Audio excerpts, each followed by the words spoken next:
Hey everyone.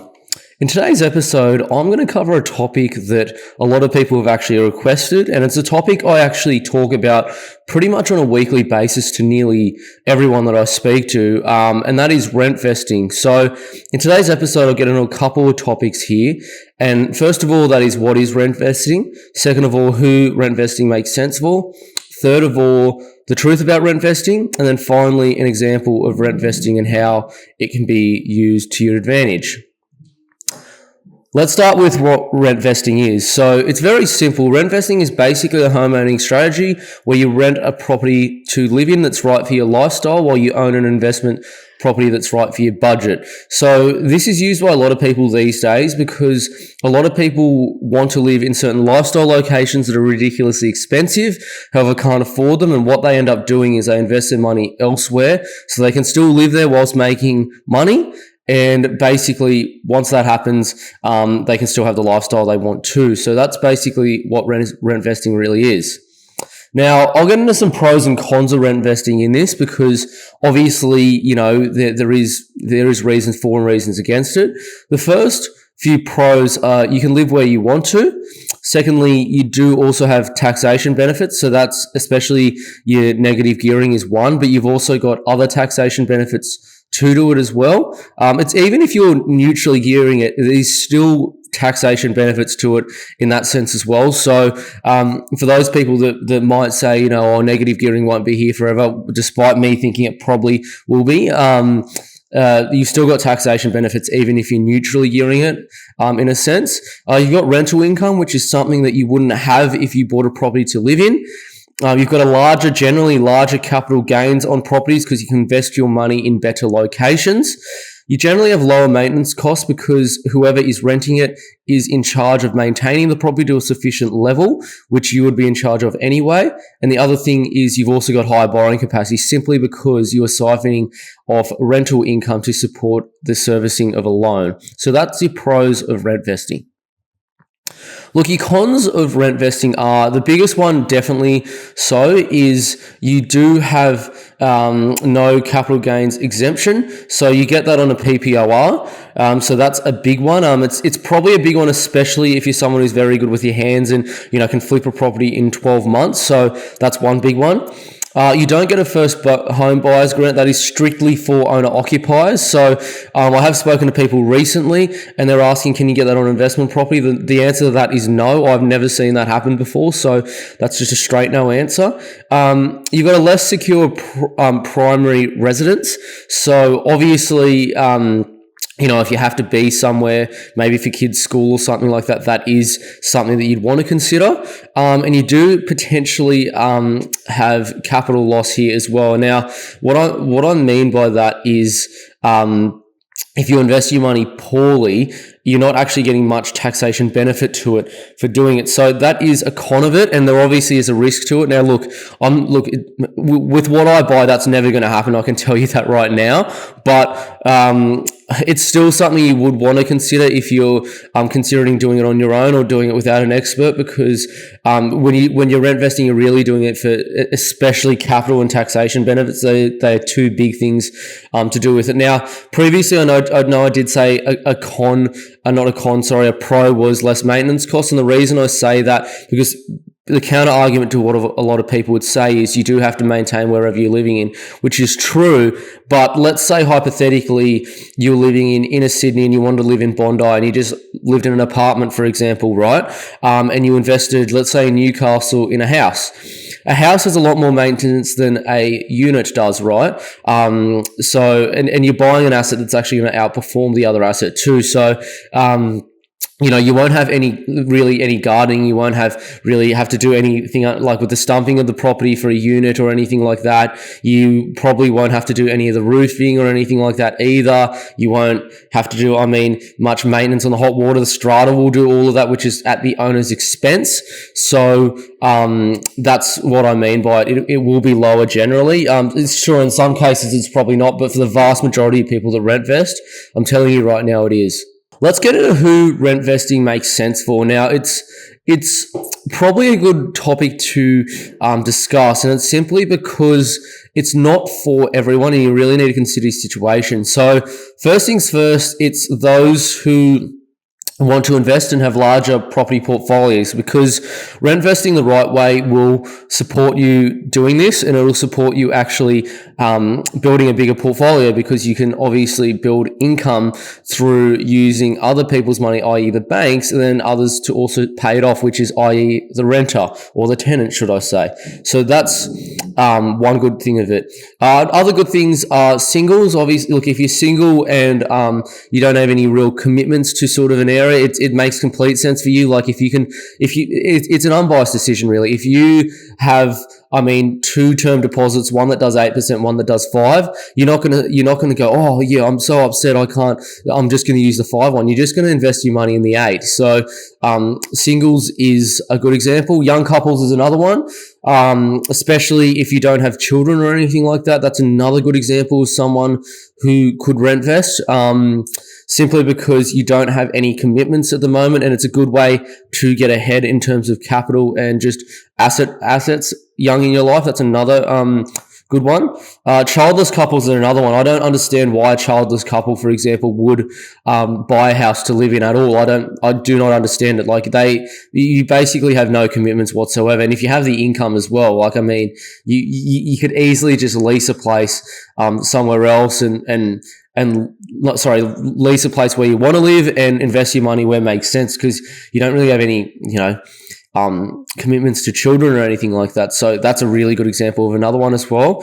And there's also certain families. So, and I'll write both too. So contract-based is one, and constantly moving is another. So I'll give you two good examples of this, and it's families I actually know that do this. So contract-based, a good example of that is someone working like a locum contract. So I do have clients who actually do this. So they work on these locum contracts in healthcare. Basically around the country, they go from area to area to area. They get paid really good amounts of money, and they don't really. Sometimes even the hospital or healthcare system will actually provide them accommodation. So it makes no sense whatsoever for them to, actually buy a place to live in. So that's a really good example of one. Constantly moving might be someone who might work for an embassy, or it might be even someone who works maybe for the Defence Force or something like that, or even some CEOs who are kind of your, should I say, like your franchise building sort of CEOs. They tend to move a lot too. So those sorts of people generally really suit rent vesting, and it makes complete sense for them because they're still building up their portfolio whilst being unaffected by where they live, because often they have to move anyway. So that's good examples of families that will actually work for. Look, who it doesn't. Not who it doesn't. Sorry. Let's just be honest here too. Who it doesn't really work for is probably, your your families that really have to live somewhere. And it might be because of school. It could be because of a certain job. It could be even because of a certain, training or something like that someone has to do. Generally, and it needs to be, and also it needs to be comfortable between your whole family too, because it's not going to be for everyone. Sometimes both members of the family, in terms of husband and wife, or a partner and partner, might not be comfortable with just rent vesting. They might want to roof over their heads permanently. So that is something to consider too. But especially for families that really need to be in the location and want that resident security, should I say, that's probably what it won't suit.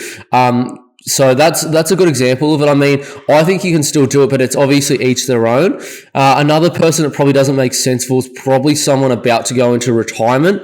If you have a PPOR, generally most older people who are going into retirement do like staying in the location they've lived in for the 20 or 30 years.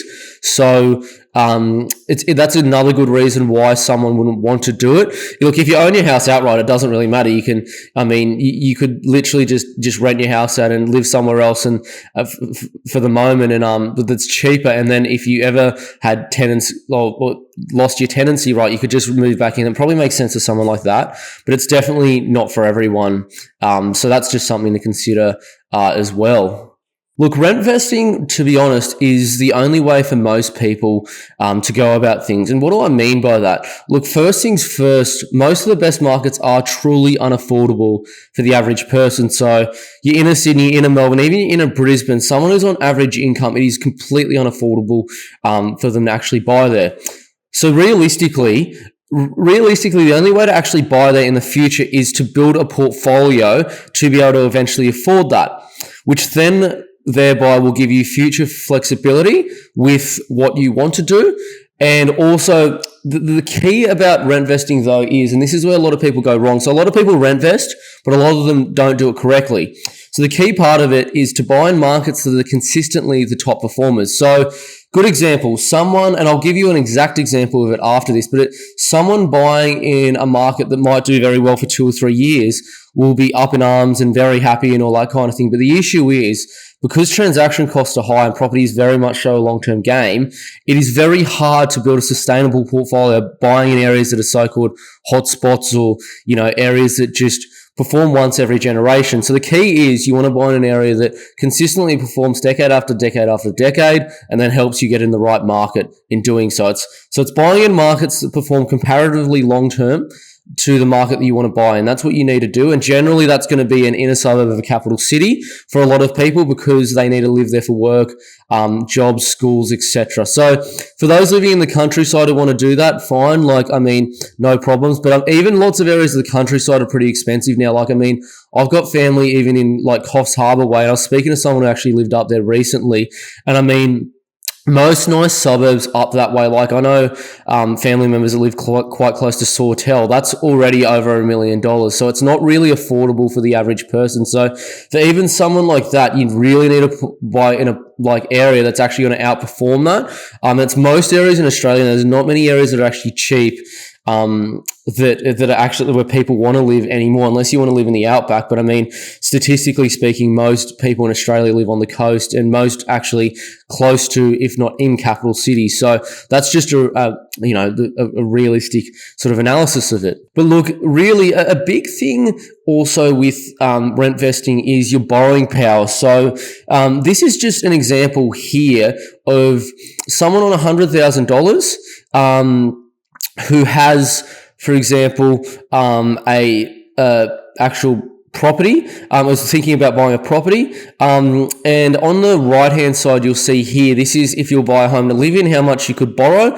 So $546,900, and if you were to invest in a property, so $600,000. Now, of course, this is going to vary from person to person to person depending on expenses. And I've just pretty much, you can't see it in this example, but what I've done is I've just taken basically HEM. So that's just hedonic median index, I think it's called. So it's just an average expenditure based on your income. But you can see there's about a $300,000 difference in purchasing power there. Now that will get you into a much better suburb, mind you, significantly better in from what I've understood over a number of years and actually researched.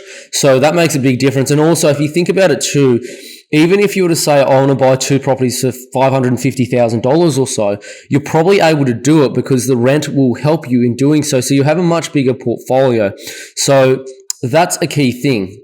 Now, look, I'm going to go now into an example, and this is really important. A lot of people tend to ignore this, and it's why you need to invest for capital growth and not cash flow. And this is where so many people go wrong. And I have people even, message me about this sometimes and saying, can you just show me where you get this from? And I'll just tell you, the reason I show people this is simply because I want people to have publicly available data, just so you know I'm not hiding anything. So this is just your street reports off domain. So I'm not making this up. You can go on and fact check me on this. You can look at it anywhere. And I'm comparing 2 suburbs. So that's Footscray in inner Melbourne and Heatley in Townsville. So I wouldn't call it inner Townsville, but it's say just a middle ring suburb of Townsville. So if you look, this is just your early kind of 90s, late 80s, early 90s. Left is Footscray, right is Heatley. You could probably argue that Heatley was actually a little bit more expensive here than Footscray at the time, but look, they're around the same price, like give or take. That's in the 1990s, late 80s, early 90s.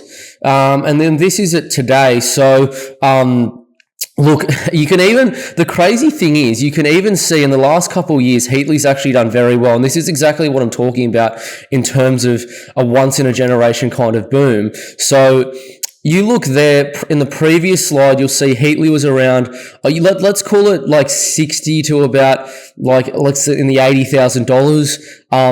And realistically until about, 2021, it was only about, just a touch over, maybe about 230,000 or so. But now it's only 463,000. That's after pretty much doubling in the last, 4 years or so, right? Which is exceptional performance. The Footscray's done basically very little, in probably the last 5 years or so, because it's done about what, like 15% growth or so. It's not really that much, and it's still more than double the price of Heatley, literally more than double the price, and it's done next to nothing. So what that's saying is that Footscray has actually performed very well over the long term. It's underperformed recently, and Heatley has basically done absolutely nothing until the last about 4 years. So, I'm taking the worst possible performance of Footscray here compared to the best possible performance of Heatley, and it's still half the price despite being the same price in the late 80s, early 90s. So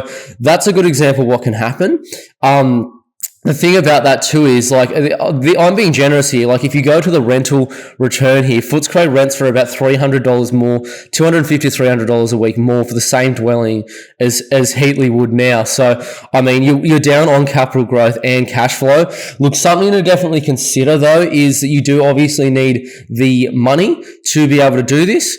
So that is something to consider as well. You are going to be more cash flow negative on Footscray as you are on Heatley, but longer term, it just doesn't make sense. Imagine holding an asset like Heatley when you could have bought Footscray and thinking about retirement now, for example. Let's say you bought it when you were 40 and you're 70 now. You are literally hundreds and hundreds of dollars worse off a week buying Heatley, and you're also hundreds of thousands of dollars worse off as well in capital. And especially if you want to sell it, like a couple $100,000 will make a massive difference to your retirement, or whatever you want to do with it. Really, even if you want to hand it down to your next generation, it's a massive difference. So just something to consider.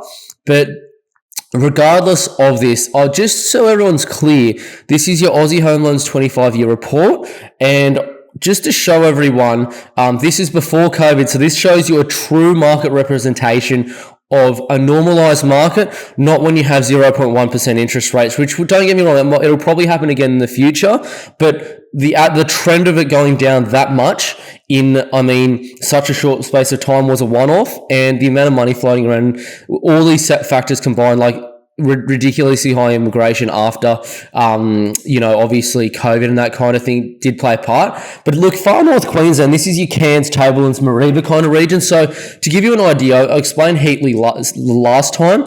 Cairns has actually outperformed Townsville over the long term, believe it or not. But this is the actual performance in the areas over that 25-year period between 93 and 2018.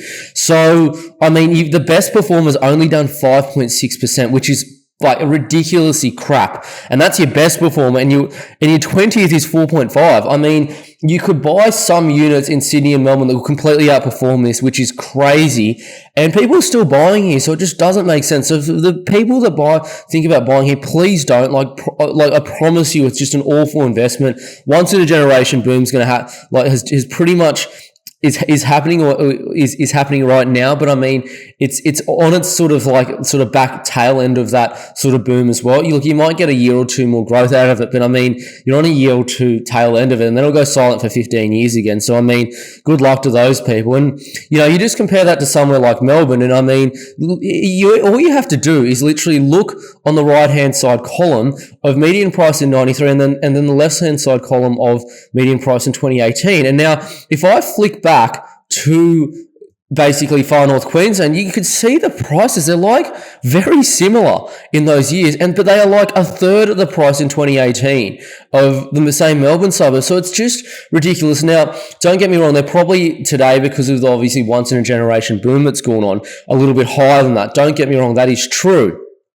But still, Like, what are we really talking about here? These are just terrible locations to buy in far north Queensland. Like, there's no debate over this. Like, this is publicly available data. Search up Aussie Home Loans 25-year report and go to the PDF model in Google. You'll find this straight away. I'm not making it up. These are shocking areas to buy.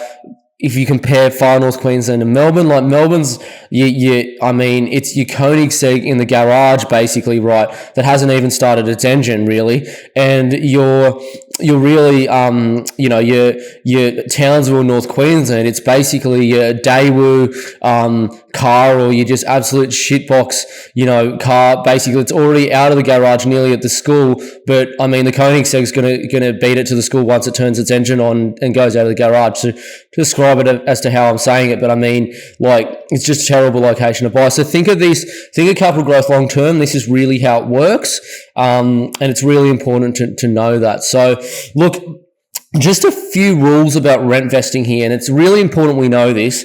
So first of all, only buy assets comparable in performance to your ideal market purchase. As I said, if you want to buy in Sydney or Melbourne or even inner Brisbane or some good suburbs of Perth, you can't invest in Townsville and expect to be able to do that in the future. You need to invest in like Newcastle, Geelong, the Central Coast, Wollongong, areas, some suburbs of the Central Coast and Gold Coast, areas that will actually perform comparative to it. Second thing is buy assets in the best possible markets that are affordable. So as I said, somewhere like Geelong and Newcastle is good because they're very good assets and they perform very well long term, but they're actually affordable too.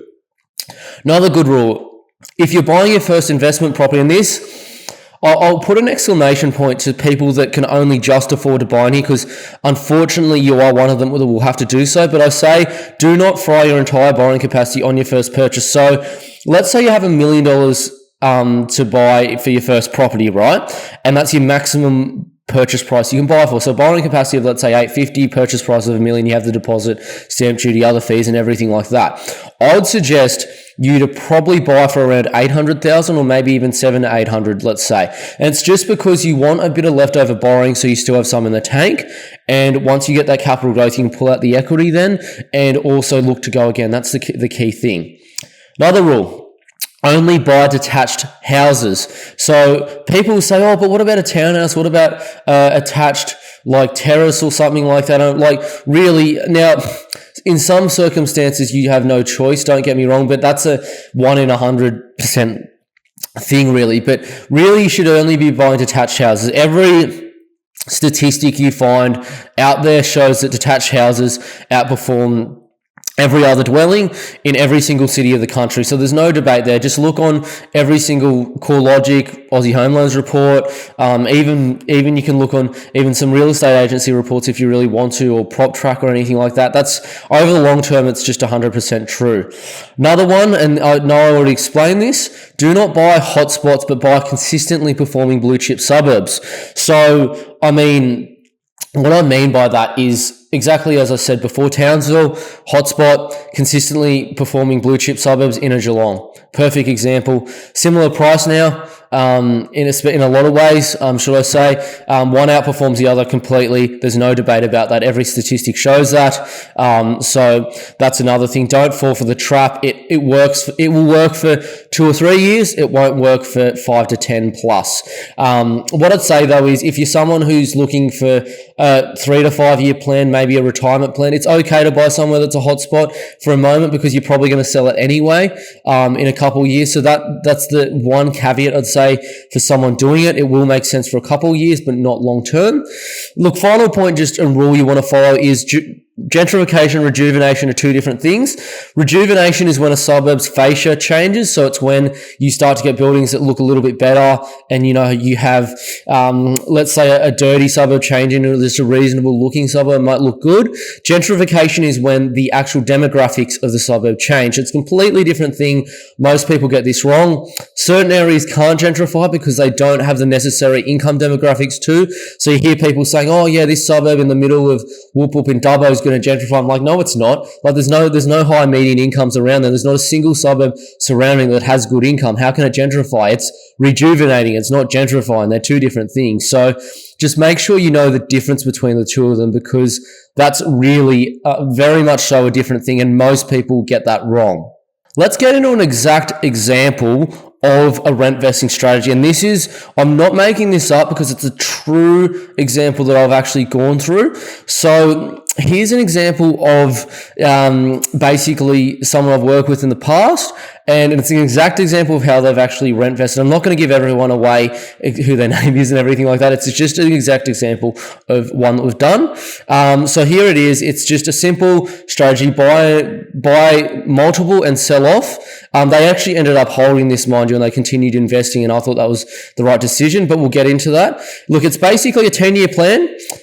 Buy 4, sell 1 in year 10. That was the goal. Year 10 property sold funds buys a PPOR deposit, funds a larger deposit. The other 3 properties that are cash flow positive in the same time period are held.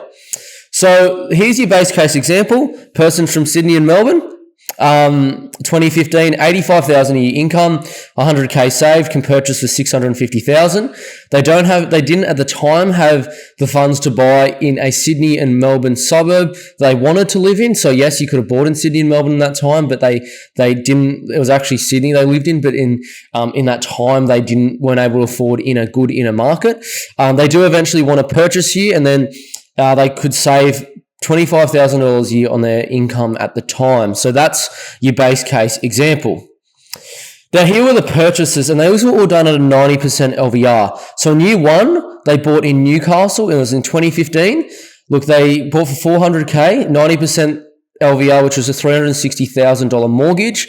Rented for about $360 per week, which is what Newcastle was achievable at the time, not today anymore. Year 2, then they went and used a bit of the equity that they built up, plus a little bit of the savings they had as well. They bought in Newcastle again, this time for $450,000. It did about 10% in that time period. The rent was about $390 a week at the time, and at 90% LVR, it was a $405K mortgage. Now, they held off for about 2 years or so, because this is something you do have to do sometimes, especially if rates rates did come down, but they didn't suffice with their income at the time to purchase another. They'd spent most of their deposit at the time, but in year 4, they had enough to then buy Geelong. They bought this for $500,000 at 90%. It was about a $450K mortgage. $320 a week rent, so it is a bit lower, but look, that's okay. That's basically what they did. Held off for another 2 years then. Central Coast purchase in 2021, $600K, $450,000 mortgage. $540,000 mortgage at the time, and $450 a week rent. So those are your purchases basically throughout that 10-year plan. So your year 1 obviously started, and then year 6 you had your 4th.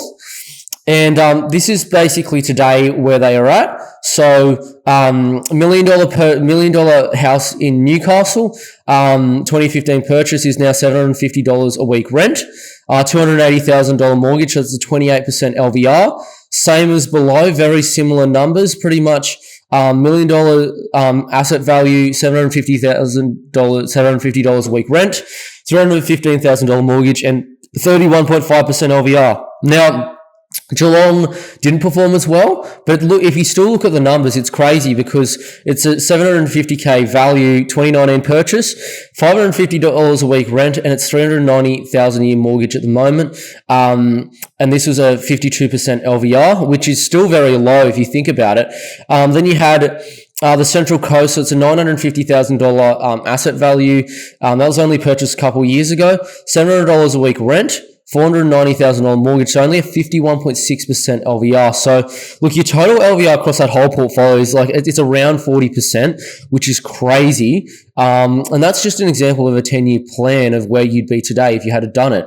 Now, for some transparency, I'm going to go into the cash flow of these properties too, because it is important. So, and mind you, this is before that just post-election rate cut has priced in, so that this number would probably actually be a little bit higher. But, I didn't actually do the numbers based on that, because I wanted to be more conservative. And look, some people might have a higher, interest rate anyway.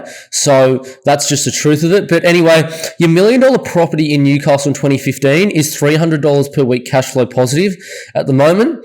Your Newcastle property is $274 a week cash flow positive as well. Your Geelong one's actually, despite doing very poorly, is actually $50 a week cash flow positive, and your Central Coast one is actually cash flow neutral at the moment. So you're actually like basically you've ever $600 a week or $30,000 a year cash flow off all these properties from basically doing nothing but maintaining them and just holding on to them. But the real results of this look is your total portfolio value today, and this is from someone who had no assets living in Sydney back 10 years ago, is $3.7 million. You're technically $624 a week cash flow positive. Your loan value is $1.475 million, and your total LVR is 39.86. And so, as I said, around 40%. And then you actually have 1.485 million in accessible equity if you can service up to 80%. Now, for this exact example here, with realistic inflation, this is just over the last 10 years. Now, I'm probably being a little bit conservative here with the numbers because income has gone up quite a bit in the last couple of years, but I'm just going with income has increased by roughly 30% over the last 10 years.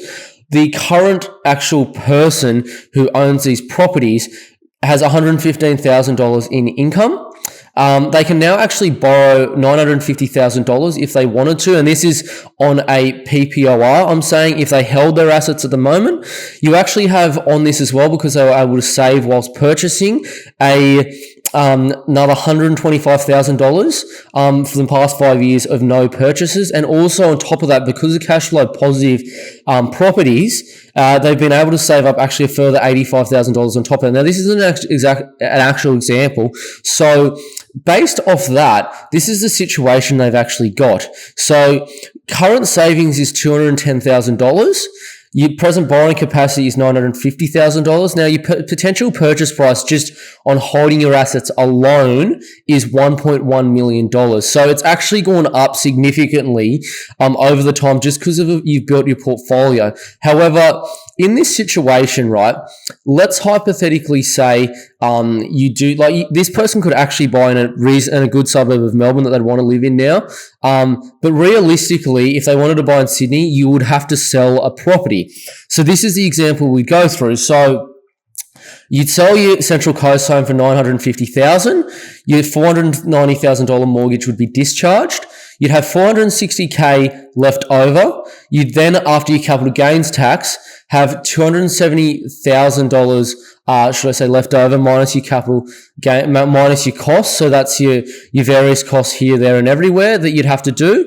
That's your real estate agents, all the rest. I'm saying from that, the $200K, sorry, where am I going? The $200K leftover profit from the capital gain, that's of your capital gains tax, because your capital gains is the $270,000, basically, that you've got left over, because you got to remember your acquisition costs and everything like that are in there.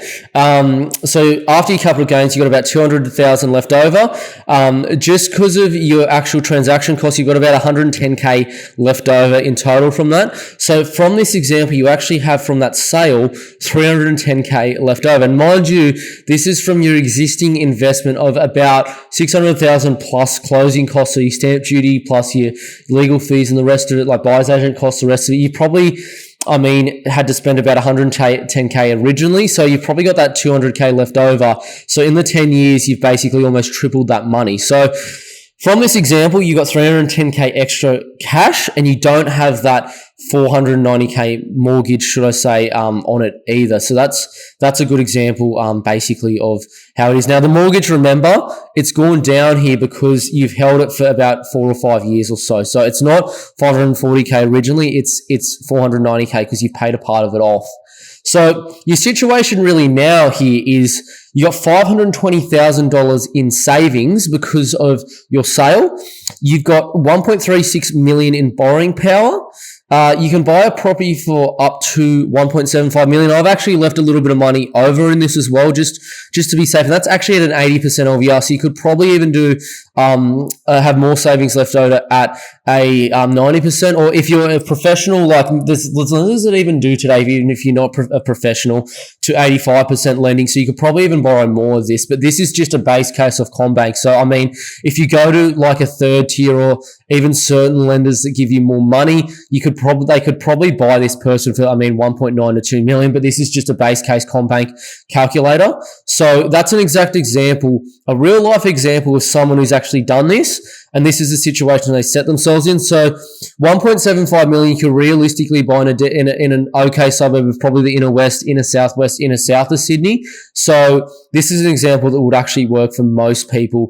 And this is the reason you do it. In this exact example, this person decided to continue investing. They didn't actually sell the Central Coast property. They ended up buying two more, funny enough. And so, because their whole thoughts were, well, I can just keep building a bigger portfolio, build it very well. They started buying different asset structures, should I say, so trusts, trading companies, corporate trustees, and I mean, they're going very well, even better than what they could have done if they decided to sell. So props to them, very well done. But I'll just finish here because I know a lot of people will probably ask the question now, where can you actually buy and rentvest properly? And so these are your real the real locations in terms of where they could have bought, should I say. So Sydney's inner west, the inner south of Sydney, Sutherland Shire and Bayside, they could have bought in all these areas of Sydney. In Melbourne, they could have actually bought in the inner east, inner west, inner city, inner south and Bayside. Completely achievable at that budget. Finally, as I said, I'll close with where the best areas to do this are. In no particular order: Newcastle in New South Wales, the Central Coast in New South Wales, Wollongong in New South Wales. Geelong is also very good in Victoria, as is some parts of the Mornington Peninsula. I count the Mornington Peninsula as Melbourne because it technically is a part of Melbourne. In Queensland, you've got about 5 or 6 suburbs in both the Sunshine Coast and Gold Coast, although they've done a very crazy growth numbers for the last couple of years. So I'd probably avoid them. I'd probably invest in either New South Wales or Victoria at the moment, the areas that I mentioned. But really importantly, these are the areas that we should think about buying in. And look, I'm coming to the end of this episode, but if anyone has any questions or wants to talk about rentvesting or how to get in or anything like that, look, I do offer 30-minute free consults on my website. You can go to www.compoundinvest.com.au/inquire and you can book me there, free 30-minute consults there. I'll give you a phone call. We go through everything. Look, if you're looking to get in even 3 or 6 months, it's good to have a strategy because the strategy really is more important than the actual purchase itself. So it'd be something to definitely consider in saying that. But look, thanks everyone for watching. If you're really serious about buying, reach out and I hope to see you on the next one. Cheers.